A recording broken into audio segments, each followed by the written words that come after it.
Alguns anos atrás, trabalhei como coordenador de segurança em uma construtora responsável por construir um trecho de estrada no estado de Sergipe, em um local bastante isolado. Minha função, assim como a dos outros colegas, era garantir que os trabalhadores usassem seus equipamentos de segurança e seguissem os protocolos para evitar acidentes. O trabalho era meio chato, ainda mais com o sol escaldante do Nordeste. A gente estava em uma região árida e úmida, cheias de pedras e alguns pastos secos que pareciam não ter fim. O trecho passava por uma pequena cadeia de morros íngremes e um monte estreito que conectava uma baixada seca, onde, quando chovia, se formava um riacho forte. E a gente tinha que lidar com as condições extremas do lugar, que muitas vezes eram horríveis. O motivo desse relato, porém, não são as dificuldades do ambiente, mas uma série de eventos que eu e os meus colegas vivemos e que quase nos deixaram loucos por serem tão inexplicáveis. Tudo aconteceu numa noite. A obra estava atrasada porque precisávamos entregar um trecho e os turnos foram estendidos, o que obrigava a equipe de segurança a cobrir também o turno da noite. Esses turnos noturnos eram mais chatos e demorados. Não tínhamos tanta responsabilidade, já que poucos trabalhadores essenciais, como engenheiros e operadores de máquinas, estavam por lá. Nós ficávamos em uma cabine móvel que servia como escritório. Se nada acontecesse, a gente até podia descansar ou até dormir, mas naquela noite algo estava diferente. Havia uma espécie de eletricidade no ar que deixava todos tensos e alertas. Eu particularmente tinha um pressentimento ruim, como se algo estivesse prestes a acontecer.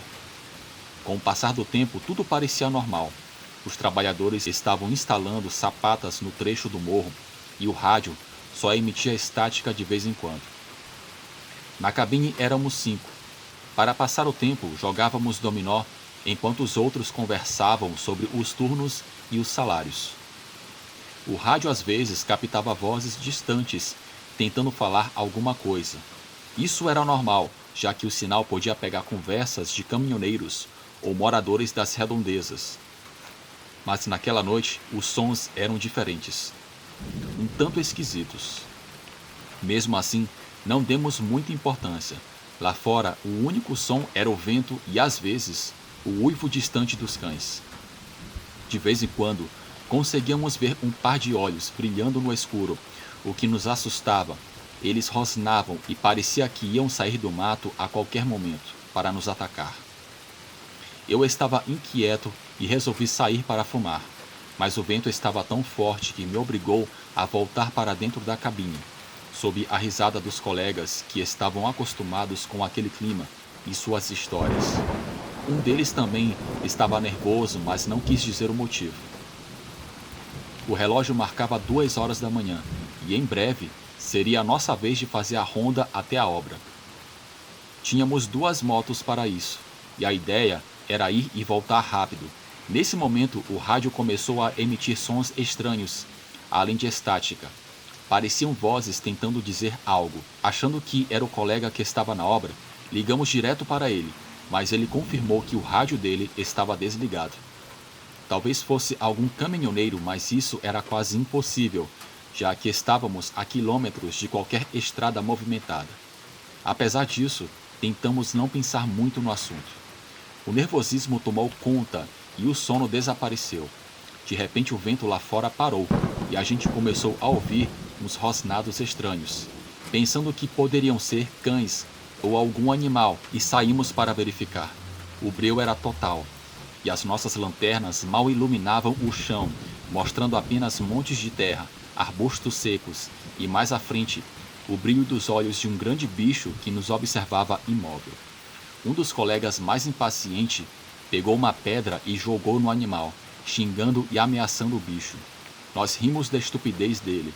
Logo depois, ouvimos um som estranho, como algo pesado, caindo no teto da cabine.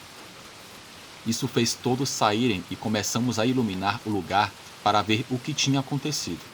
No meio daquele nada, sem morros próximos, não podia ser uma pedra. Era algo diferente. Um dos colegas subiu no teto para verificar o que viu, e viu que estava amassado. mas não havia sinal de nada ou ninguém. Nesse ponto, o colega mais experiente, um senhor já de idade, chamado Gabriel, que era morador de um dos povoados da região, comentou que existiam coisas naquele trecho que eram malignas. Ele falava de entidades ou criaturas estranhas que vagavam por aquela região. Disse que era melhor a gente estar preparado para qualquer coisa, inclusive para enfrentá-las.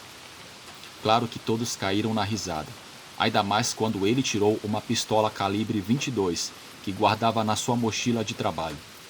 Como ele tinha uma certa autoridade, ele podia carregar armas para afastar ou, se fosse necessário, abater animais perigosos que apareciam por ali, que às vezes atacavam as pessoas. Na nossa cabeça, era isso que a gente estava enfrentando, bichos selvagens. Por isso tiramos sarro dele. Gabriel, porém, não se abalou e continuou carregando a arma, enquanto dizia que, quando se tratava de enfrentar as assombrações do trecho, era ali que se via quem era homem de verdade. Claro que as piadas continuaram, e ninguém levou a sério as histórias sobre criaturas fantásticas que ele insistia em contar. A gente achava que ele só queria nos assustar. Mesmo assim, com os acontecimentos estranhos daquela noite, por um momento começamos a pensar: e se ele estiver falando a verdade? Mas ninguém queria se impressionar ou cair na sugestão dele.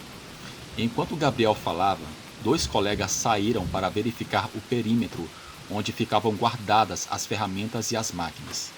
Esse local era cercado por uma área seca e tinha uma cerca para impedir que pessoas ou animais entrassem. Era um lugar bem escuro, isolado e de certa forma perigoso. Muitas vezes, ouvimos ruídos por lá que ninguém conseguia identificar se vinham de animais ou de pessoas. O velho Gabriel dizia que também havia fantasmas vagando pela região, espírito de pessoas que morreram naquelas terras e cujos corpos nunca foram encontrados. Gabriel contava muitas histórias fantásticas, mas nunca imaginamos que aqueles 2 colegas demorariam tanto para voltar. Isso nos deixou preocupados. Tentamos chamá-los pelo rádio, mas tudo o que ouvimos foi estática e silêncio. Os celulares deles também estavam desligados. Decidimos nos organizar para ir procurá-los.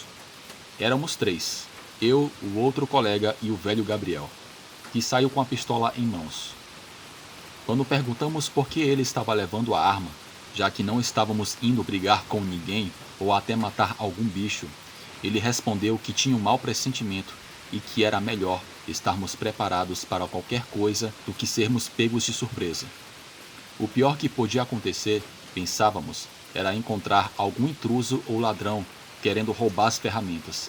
É claro que não iríamos matar ninguém, mas precisávamos pelo menos assustar e impedir qualquer tentativa de roubo. Ao sair, o vento frio levantava poeira novamente, e começamos a caminhar por um longo caminho, cheio de mato, até chegar ao pátio de manobras. Enquanto andávamos, Gabriel começou a contar histórias sobre sua família e seu povoado. Ele disse que seu avô e seu pai sempre viveram naquela região. Ele era boiadeiro, sabia trabalhar a terra do agreste e encontrar água em lugares improváveis. Ele nos contou que antigamente aquela área era palco de aparições de seres estranhos, assombrações e animais misteriosos, que apareciam do nada para atormentar as pessoas. Na época de Quaresma, tudo ficava pior. Eles roubavam gado ou até crianças pequenas, que desapareciam para nunca mais serem vistas. Às vezes, alguém encontrava seus ossos secos sob o sol, brancos e esquecidos. Gabriel disse que já tinha encontrado restos de criança por ali, com crânios que serviam de ninho para escorpiões e aranhas venenosas. Por isso, sua família sempre o ensinou a estar alerta e armado para enfrentar qualquer coisa que viesse do deserto. Aquela pequena pistola .22 era um presente que seu pai, segundo ele, já havia matado 2 desses seres misteriosos que ele chamava de criaturas do sertão. Gabriel definia esses seres como pessoas que tinham perdido a sua humanidade. Segundo ele, eram pessoas que nasciam com maldições ou que, às vezes, vendiam suas almas ao capeta enquanto agonizavam e morriam lentamente quando perdiam uma batalha para algum animal selvagem. Se o Coisa Ruim atendesse seus pedidos, concedia-lhes força dos animais para sobreviver, mas os deixavam com uma sede insaciável e instintos animalescos incontroláveis. Muitas dessas pessoas se transformavam em noites de lua cheia. Pessoas que se transformavam em criaturas metade humano, metade animal. O avô de Gabriel, sendo indígena, conhecia muito bem os segredos da região e desenvolveu maneiras de afastar ou matar essas criaturas. No entanto, não era algo fácil. Armas comuns não funcionavam contra elas. Era necessário se aproximar bastante para causar algum dano significativo. Mas elas se moviam rapidamente nas sombras e levantavam nuvens de poeira para confundir seus adversários. Orações e maldições eram inúteis. O único recurso eficaz era a coragem e um facão bem afiado para atingir diretamente a jugular. O pai de Gabriel, por outro lado, confiava na sua pequena pistola, que ele herdou. Ele explicava que era por isso que era preciso preparar balas de forma especial, misturando alho à pólvora para enfraquecer as criaturas. Apenas com essas munições era possível feri-las, e então finalizá-las com um golpe de facão ou um tiro certeiro na cabeça. Essas histórias fascinavam e mostravam as crenças e medo das comunidades do sertão.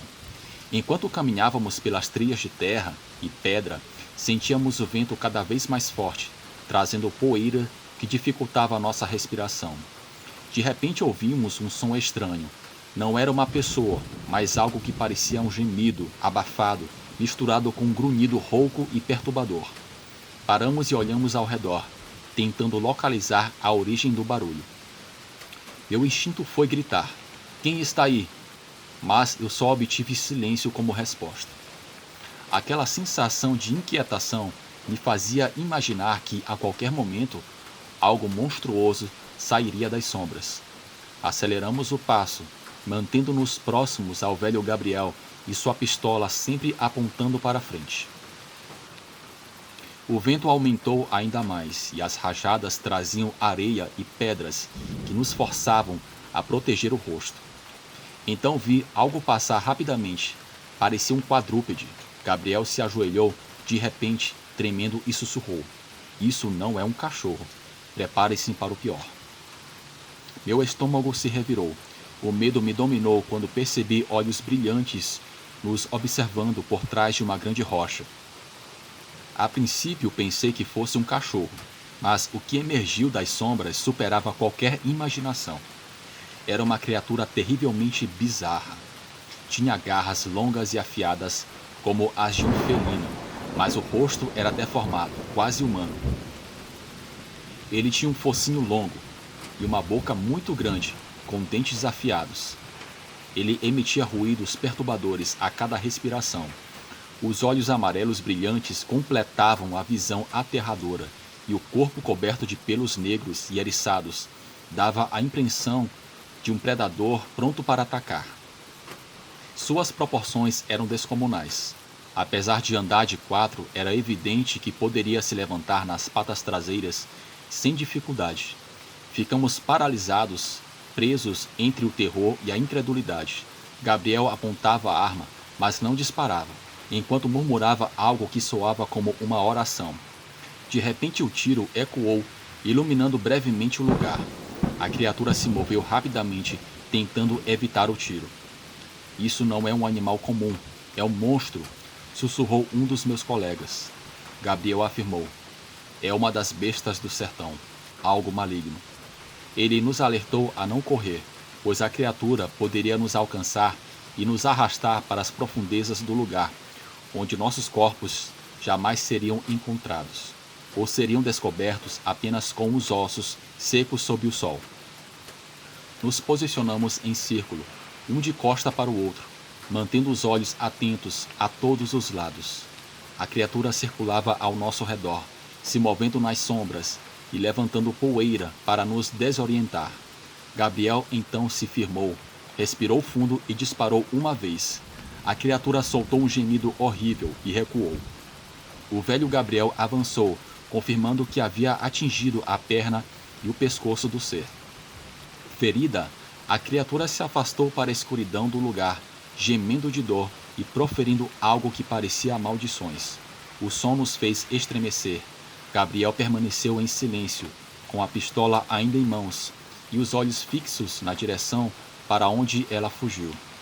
Ele comentou: "Onde tem uma dessas, pode aparecer mais."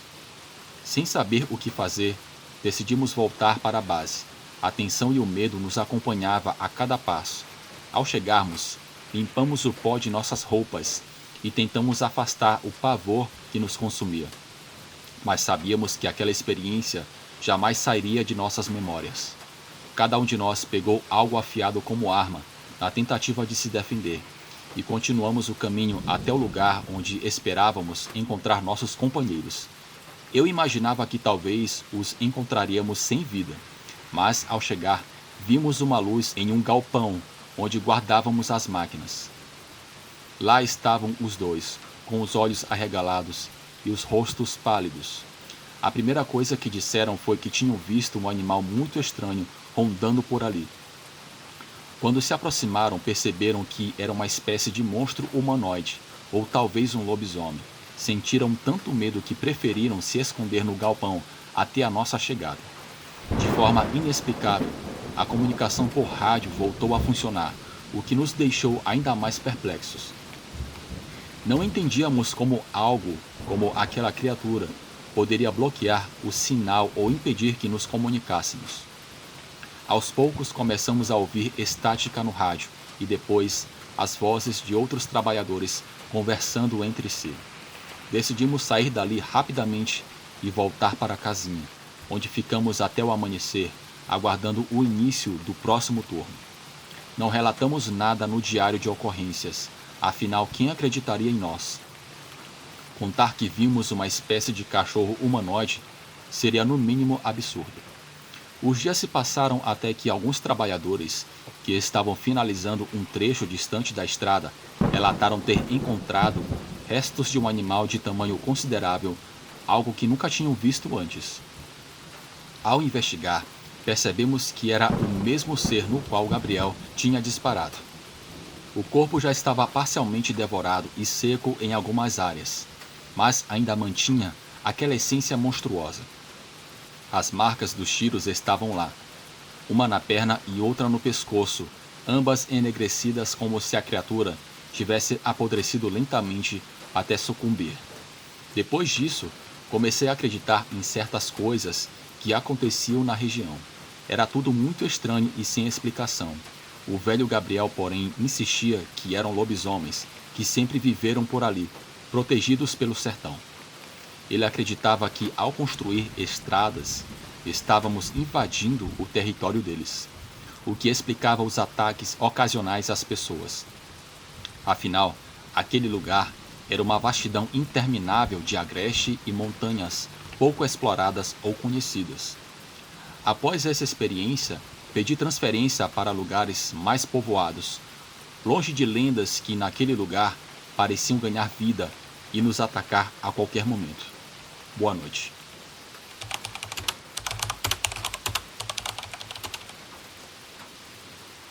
Olá, Bruno, e a todos do canal. Eu me chamo Beto, sou de Floriano, no Piauí, e quero compartilhar uma experiência que teve o meu falecido avô na década de 60. Naquela época, meu avô morava em uma casa de taipa, junto com a minha avó e a minha tia, que na época tinha uns 2 anos de idade. Meu pai nasceria 3 anos depois, além dos meus outros 2 tios. Ele morava em uma área rural. Não havia asfalto, as ruas eram de terra. Sua propriedade era cercada com madeira e arame farpado. Meus avós criavam galinhas e porcos e plantavam feijão, milho e arroz para sobreviver. Peço que você guarde bem esse detalhe. Um amigo do meu avô disse que um dos vereadores da cidade estava reformando a sua casa e seu amigo estava precisando de um ajudante. Então ele pensou no meu avô. Meu avô acordava cedo, ia para o trabalho e voltava à noite, lá para as 8 horas. Ele caminhava 15 quilômetros na ida e na volta.